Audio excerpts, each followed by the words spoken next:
Jack was a healthy three-sport athlete until he started experiencing swelling in his fingers and toes, morning stiffness, pain in his knees and ankles, fatigue, and loss of appetite. More than one of Jack's joints were affected, including both of his hands. His symptoms would come and go, but he would experience flares. A flare is a period of high disease activity and can last for days or months. Finding Jack's diagnosis was difficult. He had to go through a variety of tests. First was an examination which revealed inflammation, then an x-ray which showed erosion of his joints. Lastly, he took a blood test. This blood test was actually a combination of many different tests, each looking for a different factor of RA. He tested positive for the anti-CCT protein test. This showed elevated levels of the MCP-1 protein in his blood. If there is too much MCP-1 protein in your body, it will build up in your joints, causing inflammation. He was also positive for the rheumatoid factor test, which is an immunoassay test looking for rheumatoid antibodies, which are not normally found in the body. RA is an autoimmune disease. With RA, the immune system creates antibodies that attack at the joints.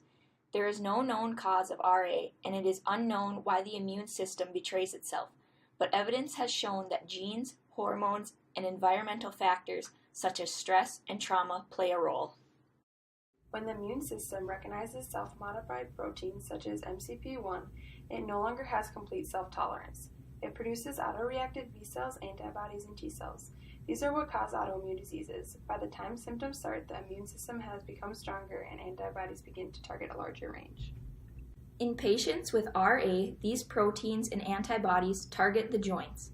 In the joints, immune cells and antibodies bind to modified self-proteins like MCP-1 and CCP.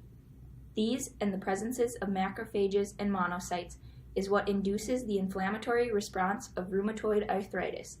Activated monocytes turn into macrophages, which get together with other cells in the joint to produce cytokines, specifically TNF.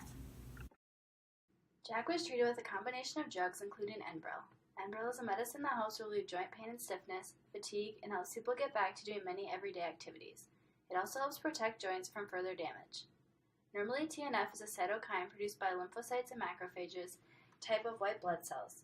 TNF mediates the immune response by increasing the transport of white blood cells to the site of inflammation. People with RA don't have enough TNF receptors for the amount of TNF in their bodies. Enbrel reduces TNF by binding to the active TNF molecules and inhibits them. Once this happens, the body begins to eliminate the TNF in the bloodstream. As a result, this reduces pain and inflammation.